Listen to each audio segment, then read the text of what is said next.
Hello, everyone, and welcome to the Nasdaq Dorsey Wright podcast for the week ending on July 19th. We are recording this on July 18th. My name is Ian Saunders, and I'm joined in the office today again by David Clark. Good to see you. Pleasure as always. It's a little warmer here in Richmond than what I'm used to, but I've survived and not melted or been sunburned at least too bad. The sunburn is usually my downfall. It is, staying cool with our office feels like it's like a freezer every day.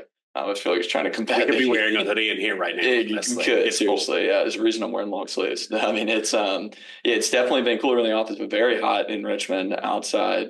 Sunburn's usually what gets me, but I guess being inside the cool office kind of keeps you from getting burned a little bit. I know y'all went and had a little team golf outing yesterday afternoon. Y'all stay out of the sun and stay out of the rain? We got lucky and mostly just stayed in cloud cover for the most part. Yeah. It had a little bit of a breather from the almost 100-degree heat. So that was nice. Nice. How'd you shoot? Well, it was entertaining. We'll just go with that with the group. It was. There were some good shots and there were some bad shots. Yeah. We'll just leave it at that. Yeah, we had the little Nasdaq Dorsey Wright golf balls, and so I like to joke that I do a lot of advertising about Dorsey Wright sprinkling those golf balls all around golf courses. Yeah, no, good. Yeah, I mean, hot one in Richmond, and some areas in the market have been pretty hot here recently. Yeah, especially since the end of last week, we've really seen a nice charge higher out of equities and. Interestingly enough, a group we've not heard much out of since then, it's small caps. Really finally showing something. Yeah, so I mean, last week's podcast, we actually recorded earlier in the week because we had that quarterly update that we wanted to kind of highlight and bring to everybody. And we missed out on talking about the small cap rally. Last Thursday specifically, I mean, we had a cooler than expected CPI report come in last Thursday, which led to small caps ripping higher. And we've had a lot of research content in the report over the past week or so, hitting on different areas, participation, performance, different things we're seeing from that point. So I think for most of today's conversation, we want to spend some time kind of picking out a few of those articles and highlighting some of that like significant movement we've seen, right? Yeah, and that's sort of the general theme is going to be there's a lot of historic precedent for what we've seen, in terms of what's happened within small caps. I mean, just looking in yesterday's report and looking at just weekly spreads between IWM, the iShares Russell 2000 ETF, and SPY, the S&P 500 ETF, last week's performance ranks in as seventh highest, going back to 1994. So, and that's looking at the spread between the performance spread between the two. So seventh highest between IWM and small caps, like outpacing SPY. Right. Okay. Correct. And at this point, we saw it over 5%. Historically, it's never gotten over 7% between the two of them, but this is the right. At least, I've jinxed it now. But this is also the highest weekly performance spread that we've seen in just shy of 8 years. So, I mean, significant enough. 2016 is sort of right back in there. But I mean, there's even more, I think, potential significance when we dive into some of the daily data too, as you were talking about. Yeah, and I think it's kind of interesting. So, I mean, with this move, so you're seeing on through the 12th was the data that you were looking at, right? Yeah. So last week, I mean, we saw IWM was up over 6% in a week. The S&P was still up. It was just, I mean, almost, it was up 1%. I mean, that's not bad. I mean, you look at the default chart of the S&P 500. We were talking about SPY and that, but you look at the default chart of the S&P 500. I mean, it is still on 1, 2, 3, 4, 5, 6, 7, I think, consecutive buy signals. Significant stem, overbought, but it is like by no means breaking down, even though we've seen some negative movement. And in some ways, with any type of negative movement that you may see, there's the initial thought to be like, oh no, we're seeing. But in many cases, like a pullback for many of these charts right now would be a somewhat welcome sign, as most U.S. equity indexes are extended near the top of their trading bands and or above them. So it wouldn't be the worst thing to see. I mean, the past few days when we saw it was a couple days ago, you see a 5% sell-off from NVIDIA, a 5% sell-off from some of these big stocks that have been leading the market throughout most of the past like 18 months or so. And meanwhile, you see other areas laggard bounce, like areas that have been underperforming small caps kind of bouncing higher. I mean, just looking at it in a vacuum, a big sell-off from a big name is like typically not a great thing to see. You're seeing a back off. But when you have a name that's over 100% overbought, it's up over 180% year to date. I mean, seeing it back off 5% a day is not that big of a deal. It sort of deserves more context. That's sort of the thing. Exactly. I mean, you saw NVIDIA sell off so significantly and still be above its 50-day moving average. Right. I mean, which is just kind of speaks to how strong it's been. So it's not surprising to see. I mean, it's just kind of consolidation on a lot of these areas that we're seeing, right?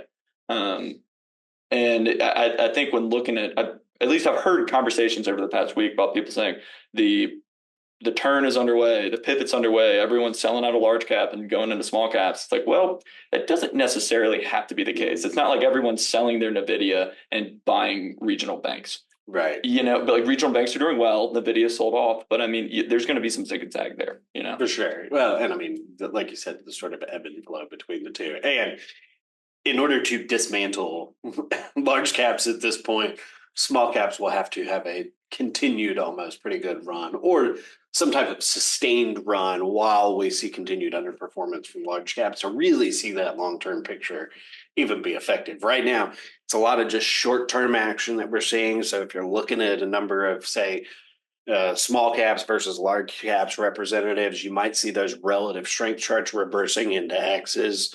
One right off the top of my mind is IWM versus the Qs. It reversed back into X's, but I mean, there's still so much more work to be done in front of small caps in order to really say that you would call it a leader relative to the Qs. They're way too much of an uphill climb at this point, and it would be way too early to say anything like that. We've just seen significant divergence here recently, enough that it's been like, all right, it's been quite some time since we've seen this for sure. Yeah, absolutely. I mean, when you're talking about, so IWM and the Qs, we had a bit of the report or the beginning of this week on Monday that was looking at IWM and the Qs performance. So we looked at the IWM versus SPY performance over the week, but if you just focus it down to the last Thursday specifically, you saw IWM up 3.59% and QQQ was down 2.19%, which led to a 5.79%. Doing the math, spread between those two funds in favor of IWM on that day. That is very rare to see a 1 day spread. I mean, it was about the same for the week for IWM and SPY, right? You saw such a massive spread between IWM and QQQ in that 1 day. A lot of other times when we've seen that happen historically, it has happened. It's been higher. Other times we see that happen, it's typically been around like coming off of market bottoms, which makes sense. You get a big sell-off in the market, and then what's the first thing to bounce? So the names that got beat up the worst, small caps typically get beat up the worst, so they bounce back, right? Yeah. And so we're certainly not coming off the bottom. I mean, Qs was up 50% plus last year, right? And so what we did there was filter down the list of large spreads between IWM and QQQ by the VIX level. So if you look for the level of the VIX, the S&P 500 volatility index, when it's below 20, which we are now, we were at 12.9 when we wrote this on Monday, which is pretty low, but not, I mean, it's kind of normal for like a bullish market environment, right?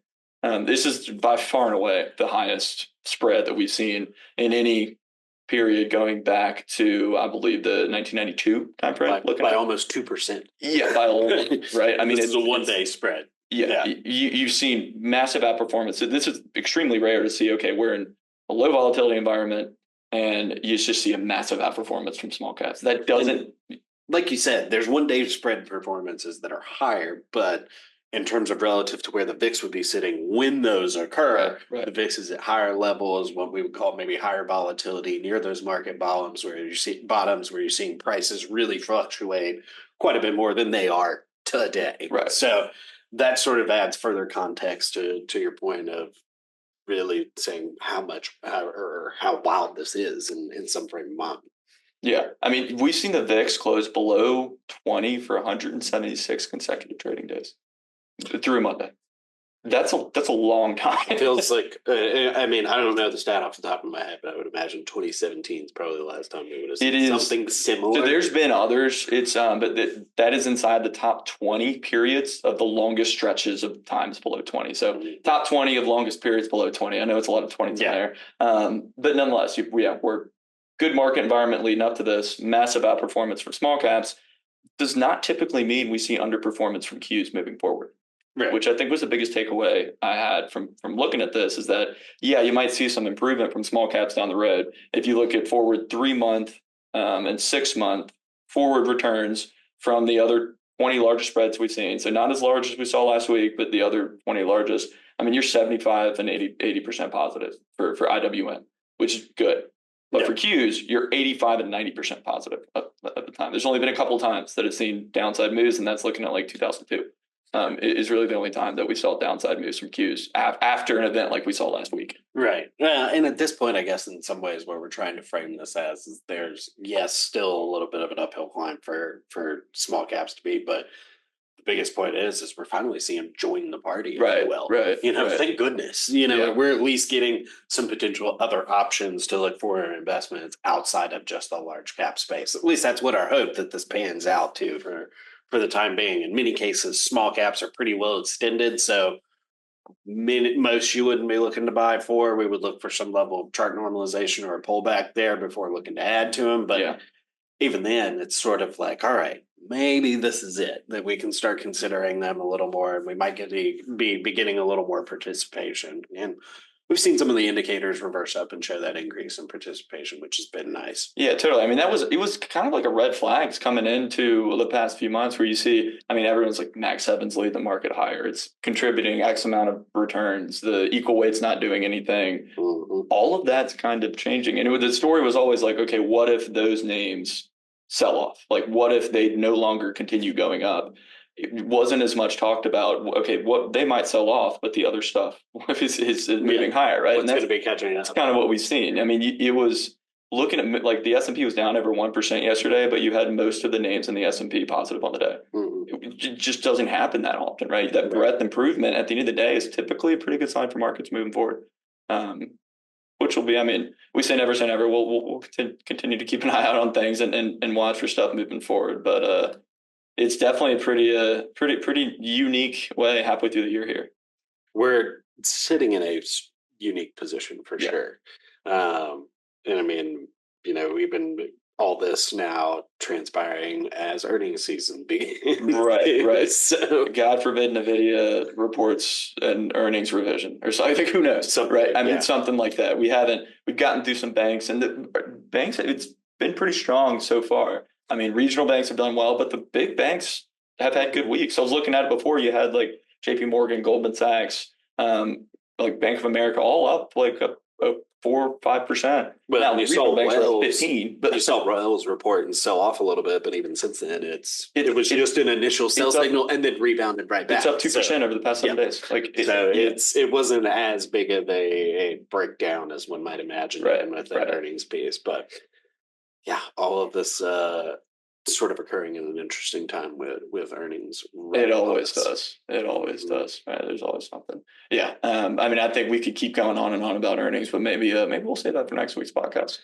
Maybe, yeah, because there's been quite a bit of action going on this week, and I think we'll only get more action going on into next week. Next week's another big week as well. Always is. Yeah. Well, with that, David, thanks for sitting down here with us. Glad to make my trek up here. Like I said, it didn't melt this time, so I survived the heat. I appreciate that. And thanks, everyone, for sticking with us on the podcast this week. We'll be back to touch base with everyone next week.